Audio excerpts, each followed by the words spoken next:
Good afternoon, everyone. Welcome to the monthly webinar for the TELedvisors Special Interest Group. Today we have Wendy Toledo and Joyce Seitzinger talking to us about some of their experiences in how they approach their own personal professional development. So now we've got Joyce. Joyce Seitzinger is the Director of Academic Tribe and a frequent speaker at education and learning events. She's been a learning designer since 1999, working in Europe, New Zealand and Australia for the last 2 years. Her focus has been on exploring and adapting user experience and service design tools and strategies to improve learning experiences. With Academic Tribe, she works on innovative and strategic educational projects that can benefit from this new design approach. Joyce is the co-editor of the LX Design blog, and you can find her on Twitter as at CatsPajamasNZ. And yes, I did read that directly from the bio section, which is on the. It sounds really bad when you read it out like that. I need to do something about that. I'll try and read it better next time. So yeah, over to you, Joyce. Yeah. So thanks for inviting me, Colin. And I was just thinking that I would focus on a particular aspect of PD that I've been working on for the last 2 years, mainly how I've tried to explore what learning experience design would be.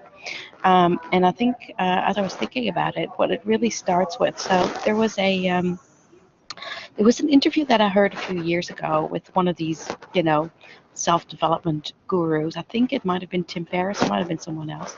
But basically they talked about, I think most learning designers, or most of the people that I know in the EdTech community, were all really the same. We're all voracious for new information.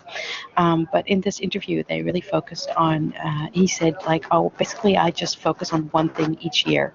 So I pick out one particular thing that I'm going to focus on and develop in each year. So you might do a year about, becoming better at statistics, or you might do a year about just becoming an amazing painter or something. But and saying that's over the course of my adult life, that would still give me 30-40 different skills that I can develop. And it kind of stuck in my head, and I think in a way I've been trying to do the same thing as I've been trying to move into a different direction with my learning design work. So so the first thing I suppose to do with your PD is to think about what is it that you actually want to find out, and what is it that you want to focus on. So rather than doing PD for PD's sake, what is the thing that you actually want? What is the next skill that you want to develop, or what is the next area that you want to develop in? And for me, about 2 or 3 years ago, so if you don't know me, this is where you can find me. But for me, a few years ago, I really wasn't very sure what I wanted to do next. I knew that I was unhappy working as a learning advisor in a lecture in blended learning, but basically a learning designer / edtech inside a university. And because I felt like I was doing the same thing over and over again, and going to conferences wasn't really alleviating that, because I was going to conferences and just hearing what I already knew. So, and not that I knew everything, but because the themes were so strong, and everyone seemed to be working on the same thing. So there wasn't a lot of new things there. And at the same time, I was just feeling really restless. And so really the first things was really to just kind of expand my horizon. So I started to go to a lot of meetups in Melbourne. And hang out at different ones, just trying to explore what area I might want to move into. I went to something which at the time was called Lean Startup, and it was being run out of one of the co-working spaces here. And that's now actually become an official organization called Startup Victoria, which is all about supporting entrepreneurs in Melbourne. There's a few of these around, but this is the one that I ended up going to. And of course, for me, it was this is like a whole new network, and it's a network where I haven't got any established presence. Like, I don't know anyone. I've got no starting thing. So so the thing that I started to do is I actually started to volunteer. So on the first day that I went, I was live tweeting it, and one of the guys on who's organizing it thanked me, in the online channel, and then approached me the next time, about a week before it was going to happen again. He said, "Look, you want to come along and just live tweet it for us?" And I was like, "Yeah, okay." And what that does is it means that you get there. He introduces me to people. He introduces me to the speaker, etc. So it can be, it can be a really good way of actually just expanding your network and accelerating the growth of a network in a new area, I suppose. But I would say, like, go to a platform like meetup.com. That's probably the one that most people know, but, there are other platforms. But, and if you're interested and you're not quite sure what direction you want to go in, or you just want some inspiration that's outside of the EdTech community, just go onto there and see what's happening in your area, and you're sure to find something that will just be very different. And so, and then if you do find an area that you're interested in but that you're new in, then absolutely do volunteer, because it'll just accelerate how many people you know, and how quickly you can expand your network. And then as part of that, so I started to get really interested in, maybe building platforms or building different types of apps or something. So the next step for us was really to go and attend a hackathon, because I wanted to see how this all fit together. Like, how would you go about something like that if you really wanted to build something? And and we went to a hackathon that was organized. I have to be clear. Oh, it was organized by an organization called Startup Weekend. They actually organize startup weekends all over the world, and it was started in the US, of course, but people buy, like, the franchise to run it in a particular locality. And so we went to Startup Weekend Melbourne, and basically it means that for about 2.5 days. You start on Friday evening. You go until like Sunday 5 o'clock in the afternoon.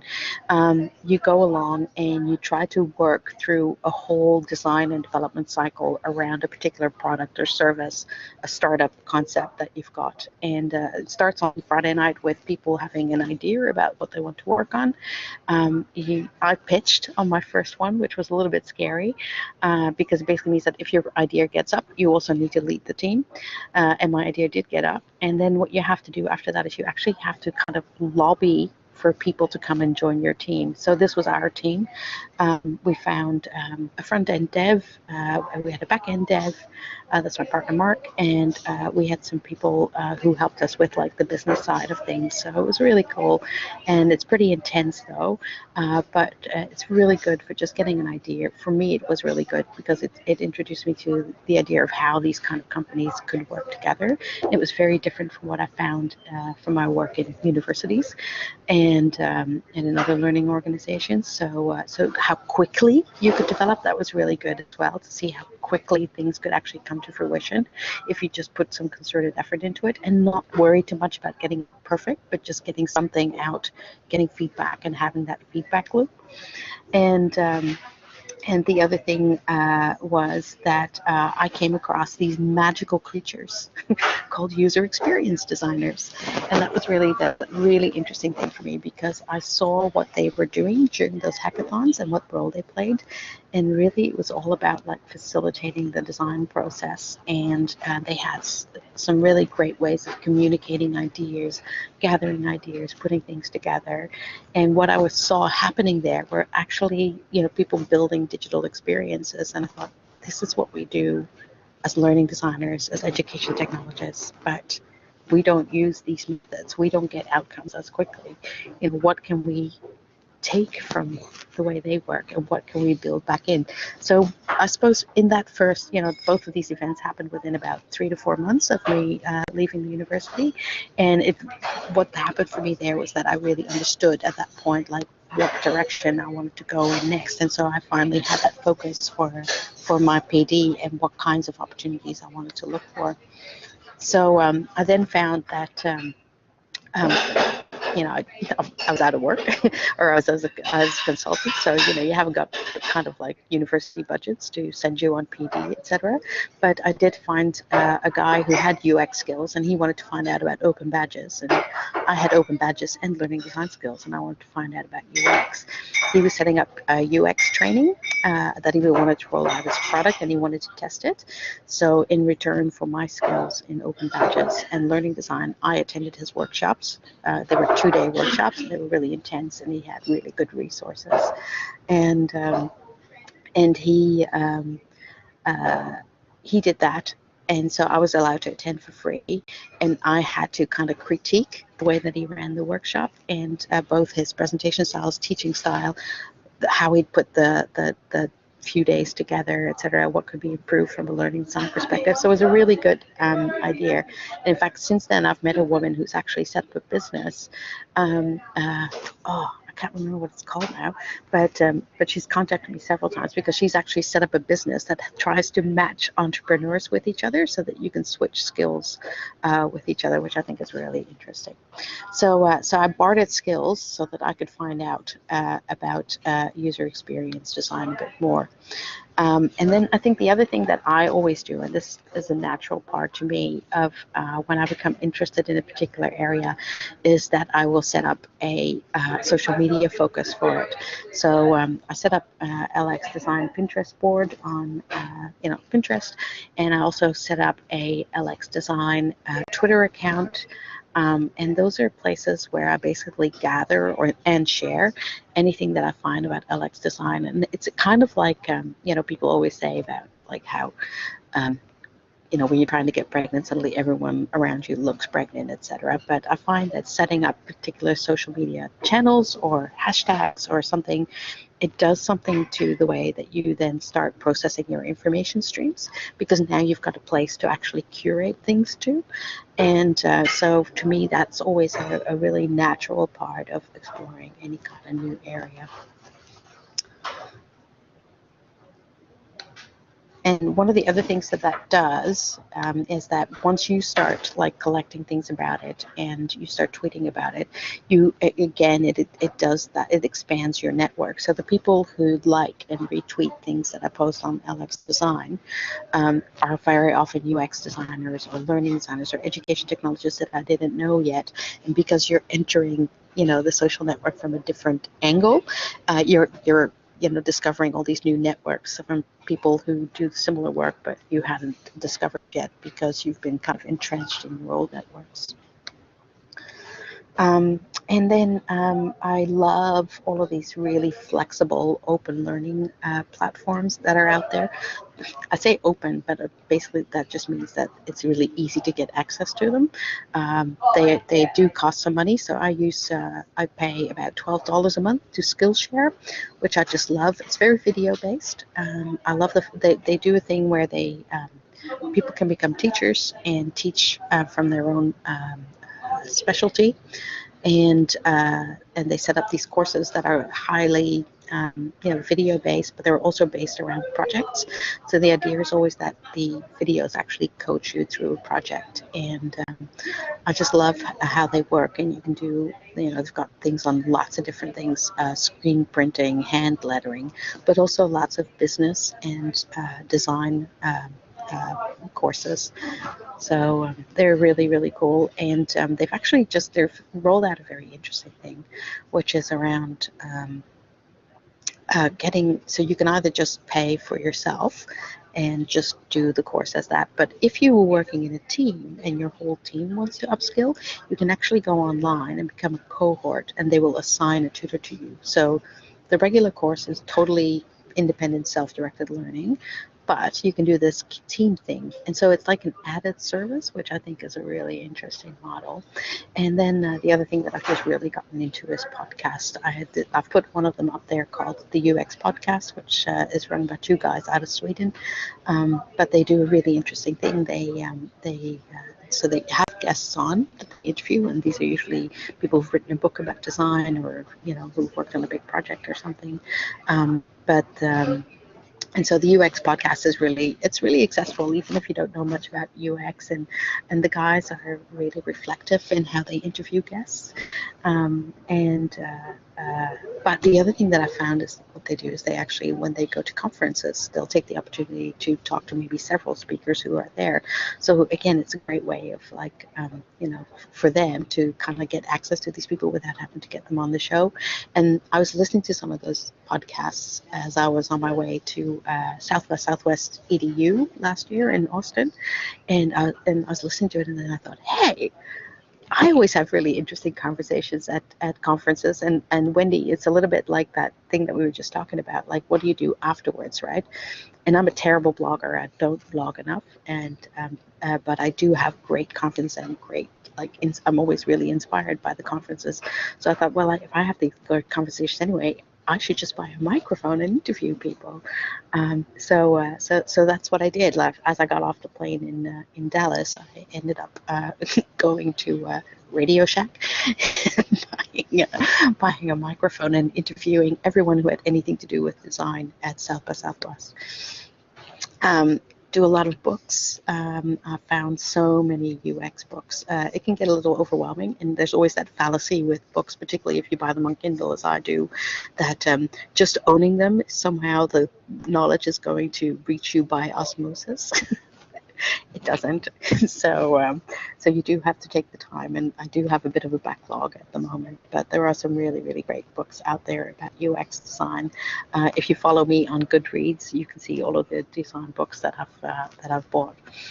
But books are absolutely, it's just a really good way for me to learn. I like just getting the whole picture and being taken through the whole process step by step.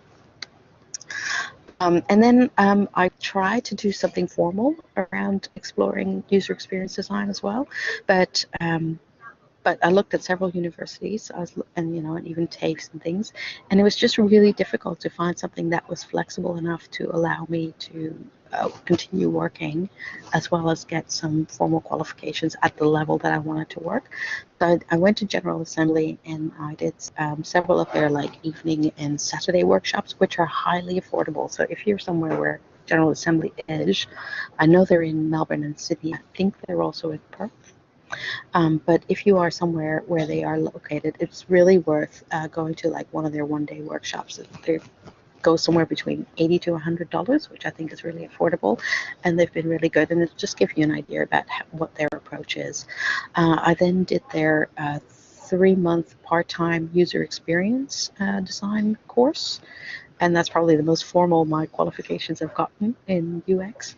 But that was really good because we had a really good industry teacher. So she was really fabulous. She was this lead UX at one of the big banks. But I did find that their learning design left a little bit to be desired. We had 2 evenings a week where you had to be there, but then you ended up being there just to be lectured at, which was really a little bit of a waste of time. Everyone who was there was in full-time work. They could have, and was really, geared up to learn all about this, and so they could have just done all of that content front-loading, in a kind of flipped classroom thing, which I did tell them. So, and I think one of the things is just about being really open about what this new area is that you're talking about, because that will help you connect to other people who have the same interests. So despite the fact that I still feel like I'm very much a beginner experienced designer, I try to talk about it as much as I can so that I can connect it to other people. And so based on the work that I've done with the interviews that I've done last year, and I've done a few more this year, we're now working with a podcast editor so that the LX podcast will come out there soon. And then I think one of the things that I try to do is I try to take on projects that help me put this new interest and this new lens into work. So I've done some work on a global learning design project here at RMIT, which gave me the opportunity to use some learner journey mapping and do some user research techniques. I worked on a program innovation project last year where we took an experience design approach. So basically, when people get in touch with us to come and work with them, I kind of test the waters and see whether this is the kind of approach that they want to take. And because the experience design thing is such a problem-solving thing, quite like it fits lots of different projects, but you do have to kind of just test that this is something that the client actually wants, because if it's just a traditional, we've got 11 face-to-face courses and they need to be put online, that's not going to give me the option for actually doing any of that experience design work. And so I can't always turn it down, of course, but when I can, I try to steer the project into actually allowing me to work on those things. And so currently because I'm really keen to work with people who do this stuff all the time, I've taken on a part-time position working in a new venture, but with someone who was involved in that innovation project last year, and she was the digital CX lead for this huge experience user research project that happened here at the university, and she's up there in terms of experience and knowing how all of these things and building digital experiences fits together. Combining user experience design, customer experience, service design. And so, I've kind of made the shift of saying, okay, do I want to cut back on work for Academic Tribe in order to have an opportunity for to go and be part of that team? So I've actually done that, and I've said for 6 months I'll work part-time just to have the opportunity to work with people who do this stuff day in, day out. So again, it's not the, I'll go and do 2 days training. It's the, I'll embed myself for 6 months so that I can find out. And then if there is no PD, create it. So one of the other things, and again, because I'm keen to, meet more people who are working in this field, and I know lots of people who are doing great work in this field, we kind of want to share that with other people. And so we've organized this LX conference, which is happening 2 weeks from now. And I think Colin already shared this, but we've set up a discount code, 10% off for the TELedvisors, so I'll put it there on the slide. But basically, it's fully online. And Wendy, this is kind of inspired by the whole virtually connecting thing as well. The idea that, face-to-face conferences are super expensive, and they're really not always feasible for people. Particularly when it comes to the point where you actually have to publish something or you have to be presenting in order to be there. And when you're an ed tech or a learning designer, sometimes you are in fixed term positions where there isn't actually a budget to send you anywhere. So we're really looking at, can we create something, a form of PD that actually becomes more flexible. And I think online conferences can be super powerful. I've participated in the iMoot, so if you're part of the Moodle community, you've probably attended an iMoot, and they're always fully online as well. And so it's kind of inspired by all of those things, looking at whether, more flexible PD can be a way that, we can contribute to the community. So as different from academic conferences, we are actually paying all of our speakers. And we're really trying to take a practical side to it. So and really, like I said, like I was mentioning earlier, we really went through that thing of got to get to the conference, and then I realized that actually, the conference should just be the starting point for us to actually build out this community and continue working with people. So the podcast fits into it, the blog fits into it, it all should be part of the same thing. So with that, I'll start with the benefits. It means that, my approach is pretty flexible. You build up your networks, and it's very much just in time. But the negatives are that it's not much accredited. Not a lot of it is formal, and it's piecemeal. So you do find yourself just feeling like you suffer from imposter syndrome all the time, because you're constantly second guessing yourself because you haven't got anyone to test against, and you haven't got any kind of formal accreditation. So all right, I will, that's pretty much all I had. So happy to hear from other people and answer any questions. Thanks, Joyce. I feel like we've had a wrap-up of basically 21st century approaches to learning in the last 15 minutes or so. You went from face-to-face meeting with people, some sort of internship, apprenticeship kind of model in some ways. There's social media. There's basically, you've kind of brought together everything that is happening now in learning, which I think is just fantastic. And I guess, I mean, one of the things that I'm interested in is, yeah, so you mentioned that not a lot of this is accredited, but I mean, with the discussions of, you know, micro-credentialing and digital badges, and this is definitely a space that you and I have sort of spoken about previously,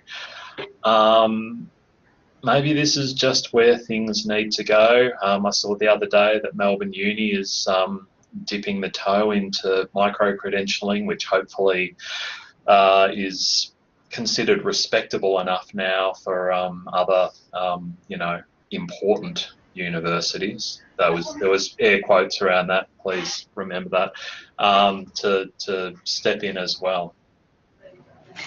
Yeah, I think I totally think that the credentialing part.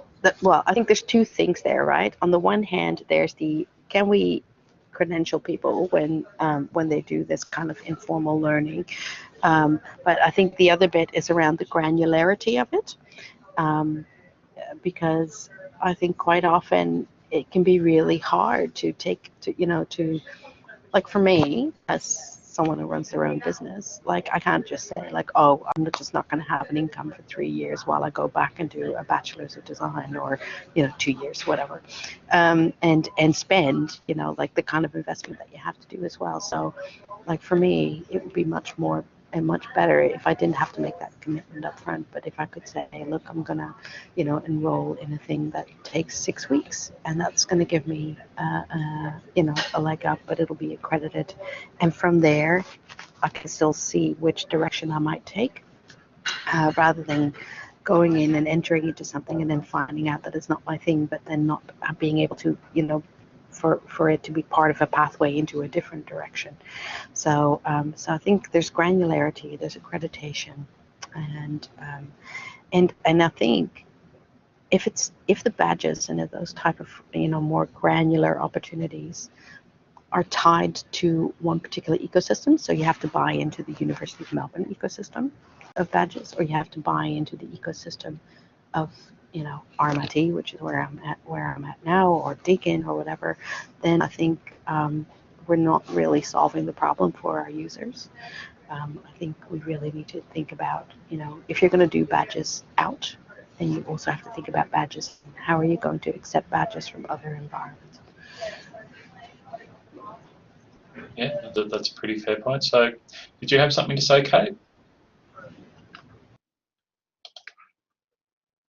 Yes, sorry, my microphone was taking a while. I guess that just kind of segues into like a couple of people here are looking at CMALT, and I guess it's just I was thinking about that's a form of a portfolio where you can gain accreditation for previous experience, which may be formal or informal or based on just workplace. It doesn't necessarily have to be about qualifications, but you can gain some form of qualification from it. So I guess how does Joyce or how do other people feel about that as a pathway?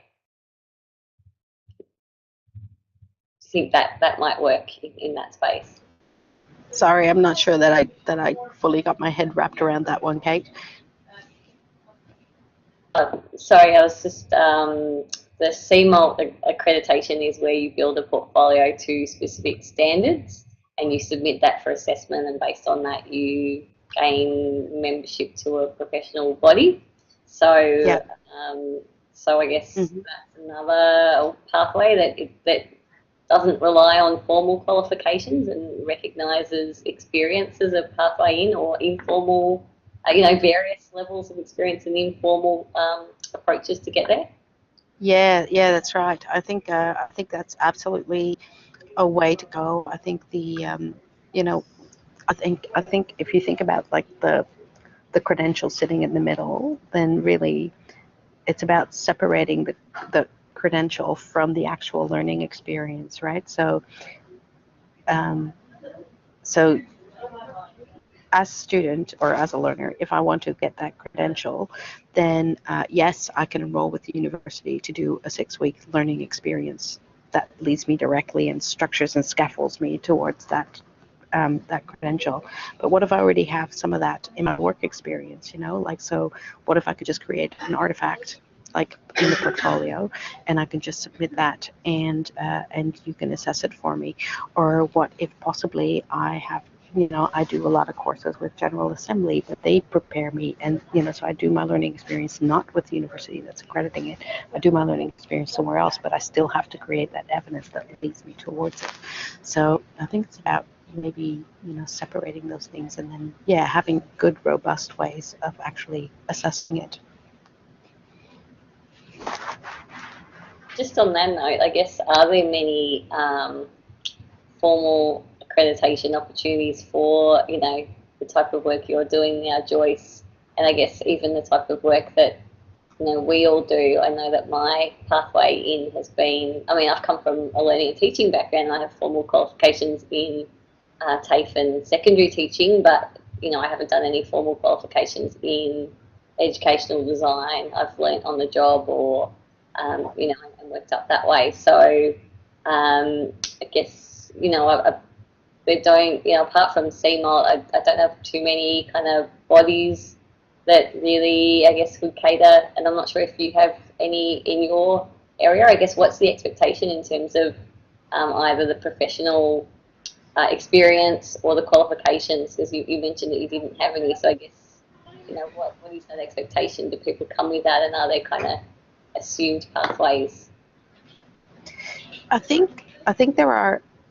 Well, certainly so with the team that I'm working in now, we work very closely with some of our students. We co-design with them. We also hire some of them to come and be part of the production team, and some of those students are coming out of like digital media type degrees, etc.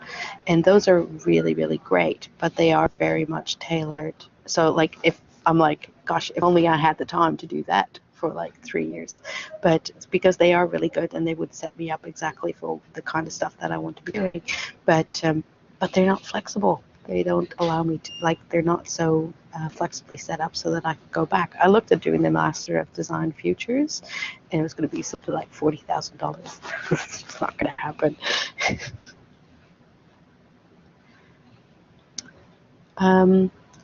Penny, I know that I just saw your question there about the university mechanism of recognition of prior learning and how do they link it with micro-credentialing. Ideally, they would be really closely aligned, and Deakin, of course, set up Deakin Digital to do some of that work. But I've kind of lost touch with that piece of work. Anyone got any other information about that at the moment?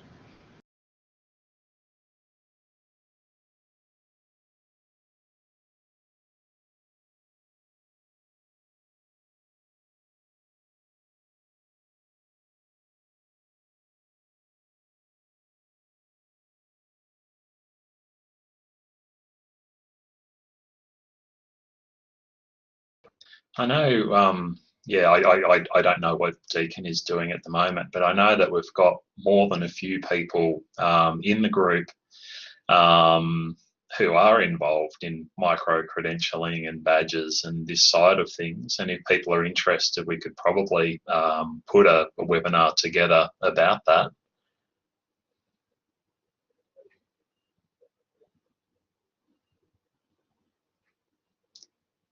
All right. So did anyone else have any comments or questions or anything else they wanted to share? Other things that they're doing in the professional development, personal professional development space, maybe that we haven't touched on? This is, I think this has been really fascinating, and it's just great to see how many different things how many opportunities there are out there to be learning. And we're so often working in a space where it's still incredibly sort of formalized and structured. And hopefully this gives us something to sort of take to the powers that be and say, hey, there are all of these other things that people can do to learn. And yeah, I mean, Kate talking about the CMOT, which is the certified member of the Association of Learning Technologists. There's this whole sort of cycle of almost reflection-based accreditation, which is, I guess, kind of RPL in a way.